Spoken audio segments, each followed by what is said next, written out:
Hi. Hello. నమస్తే అందరికి. Welcome to my channel. ఇప్పుడు మనం చెప్పుకోబోతున్న స్టోరీ 'లవ్ యూ కన్నా' ఎపిసోడ్ 19. జానుగా ఎంత ముద్దుగా చెప్తున్నావే అని జాను తలని కిందికి వంచి ఆమె నుదుటిన ముద్దు పెడతాడు కృష్ణ. దాంతో అందమైన చిరునవ్వు నిలుస్తుంది జాను పెదాల పైన. లే కన్నా, ఫ్రెష్ అయ్యి టిఫిన్ చేద్దువు గాని అంది జాను కృష్ణ జుట్టు చెరుపుతూ. ఇలానే బాగుందే నాకు అని జాను నడుము చుట్టూ చేతులు వేసి గట్టిగా పట్టుకొని తనని జాను పొట్టకి అదిమి పట్టుకున్నాడు కృష్ణ. కన్నలు "హ్మ్, లే బంగారం, కాసేపు పడుకుంటానే ఇలా" అని గారాలు పోయాడు కృష్ణ.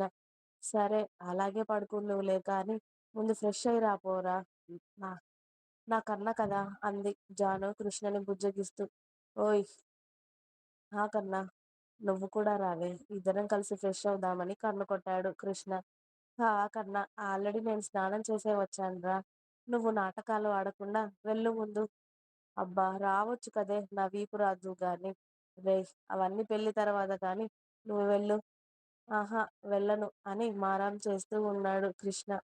ఏంట్రా ఇలా సతాయిస్తున్నావు నన్ను అంది జాను. నీతో కలిసి స్నానం చేయాలని ఉందే నాకు అన్నాడు కృష్ణ హస్కీగా ఆమె మెడ మీద పెదాలతో రాస్తూ. జాను కృష్ణుని వెనక్కి అంటూ అవన్నీ తర్వాత కన్నా అంది సిగ్గుతో బుగ్గలు ఎర్రగా అవుతూ ఉంటాయి. హ, అన్నిటికీ అలా ముడుచుకుపోతే ఎలానే, నేను నీతో వేగేది అని జానుని గట్టిగా హత్తుకున్నాడు కృష్ణ. జాను కూడా తిరిగి హత్తుకొని ఓయ్ అంది. హా, చెప్పవే, నేను మళ్ళీ త్వరగా ఇంటికి వెళ్ళాలిరా. ఓహ్, అవును. అయినా నువ్వెక్కడికి వెళ్తున్నావో ఇక్కడికి వెళ్తున్నావని చెప్పి ఇక్కడికొచ్చావే? ఏదో షాపింగ్ అని చెప్పి వచ్చాలే కన్నా. ఏదో అంటే ఏంటి అని అడిగాడు కృష్ణ డౌట్‌గా. అబ్బా కన్నా, ఇప్పుడవన్నీ అవసరమా చెప్పు? నాకవసరమే. చెప్పవే నువ్వు అన్నాడు కృష్ణ సోఫాలో వెనక్కి వాలుతూ. అది మరేమో ఇన్నర్స్ కొనుక్కొని వస్తాను అని చెప్పానులేరా అంది జాను తలని కిందికి వంచి. కృష్ణ నవ్వుతూ చూస్తూ ఉంటాడు జాను చెప్పిన దానికి. ఇదిగో, నువ్విలా నవ్వుతూ ఉంటావనే చెప్పను అన్నాను అని జాను మూతి ముడుచుకొని, అదేదో వేరే చెప్పి రావచ్చు కదా మరి అన్నాడు. హా, అంత బడ్జెట్ నా దగ్గర ఎక్కడిదిరా, ఇప్పుడేదైనా చెప్తే మా అమ్మ చూపించే వరకు వదలదు, అందుకే ఇలా చెప్తే అడగదు కదా. హ, బాగుందే నీ ప్లాన్ అని కృష్ణ ఫ్రెష్ అవ్వడానికి వెళ్ళాడు ఇక. కృష్ణ వచ్చేలోపు జాను బాక్స్లో ఉన్న పూరీలు ఇంకా కర్రీ తీసి ప్లేట్లో పెట్టి వాటర్ బాటిల్లో వాటర్ ఫిల్ చేసి టేబుల్ పై ఉంచింది. కృష్ణ ఫ్రెష్ అయి డ్రెస్ వేసుకొని జాను పక్కన వచ్చి కూర్చున్నాడు. జాను ప్లేట్ తీసుకొని పట్టుకన్నా అని పూరీ కర్రీలో డిప్ చేసి కృష్ణకి తినిపిస్తూ ఉంది. నువ్వు టిఫిన్ చేసావా అన్నాడు కృష్ణ తింటూ. నేను నేను కాదు, మీ అక్క. ఓ, అయినా నువ్వెప్పుడు నేర్చుకుంటావే వంట? నేర్చుకుంటాలేరా మన పెళ్ళి వరకు.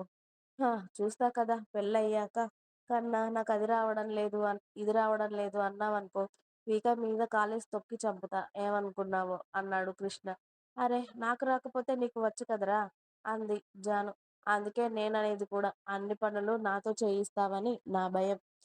నా కోసం ఆ మాత్రం చేయలేవా అని బుంగమూతి పెట్టింది జాను.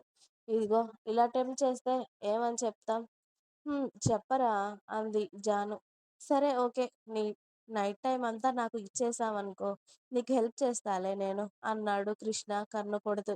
ఏంట్రా నైట్ అంతానా అని నోరు తెరిచి, ఇక పొద్దునే నేను ఎలా లేస్తాన్రా అంది జాను.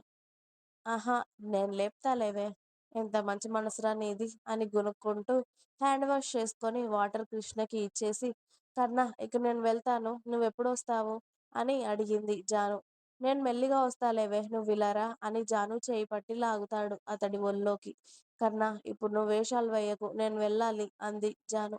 వెళ్దువు గాని ఆగవే అంటూ జాను పెదాలను స్మూత్ గా కిస్ చేస్తూ ఉన్నాడు.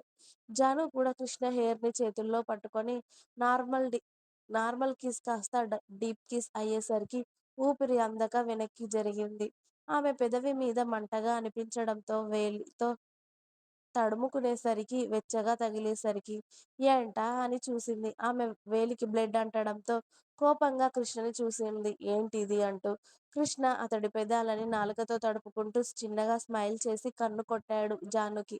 అబ్బా కన్నా, నొప్పిరా "హాహా! ఏం కాదే" అని జానుని దగ్గరికి తీసుకొని, "ఓన్లీ కిస్‌కే ఇలా అయితే ఇంకా తర్వాత ఎలా తట్టుకుంటావే నన్ను" అన్నాడు. "అప్పుడు చూద్దాంలే" అది. "అవునా? హా! ఓకే. వెళ్తావా? డ్రాప్ చేయనా?" "నేను వెళ్తాను గానీ నువ్వు కూడా రావచ్చు కదా కన్నా! నేను కాసేపు ఆగి వస్తానులేవే నువ్వెళ్ళు. వెళ్ళాక ఫోన్ చెయి. ఓకేనా?" "హా! ఓకే" అని కృష్ణ పెదాలపైన ఇచ్చేసి బయటకి నడిచింది జాను. "జాగ్రత్త" అని జాను వెళ్ళిపోయాక కృష్ణ మళ్ళీ ఇంట్లోకి వెళ్ళి ఫోన్ చూసుకుంటూ గడిపేశాడు. అలా సాయంత్రం వరకు అక్కడే ఉన్నాడు కృష్ణ. ప్రసాద్ గారు ఇంటికి వచ్చాక "ఎక్కడ వీడు? ఇంకా ఇంటికి రాలేదా?" అని అడిగారు జ్యోతి గారిని. "ఆహా! రాలేదండి" అని అన్నారు జ్యోతి గారు. ఇక ప్రసాద్ గారు మళ్ళీ కృష్ణకి ఫోన్ చేశారు. కృష్ణ ఫోన్ లిఫ్ట్ చేసి చెప్పండి డాడీ" అన్నాడు. "ఏరా పొద్దున్నే ఇంటికి రమ్మని చెప్పాను కదా! ఇంకా ఇంటికెందుకు రాలేదు?" అని అడిగారు. కృష్ణ సైలెంట్‌గా ఉండడంతో, "కృష్ణ నిన్నే అడిగేది. నువ్వింకో అరగంటలో ఇంట్లో ఉండాలి చెప్తున్నా" అని ఆర్డర్ వేసి ఫోన్ కట్ చేశారు ఆయన. ఇక కృష్ణ చేసేది ఏం లేక ఉసూరుమంటూ ఇంటికి పయనమయ్యాడు.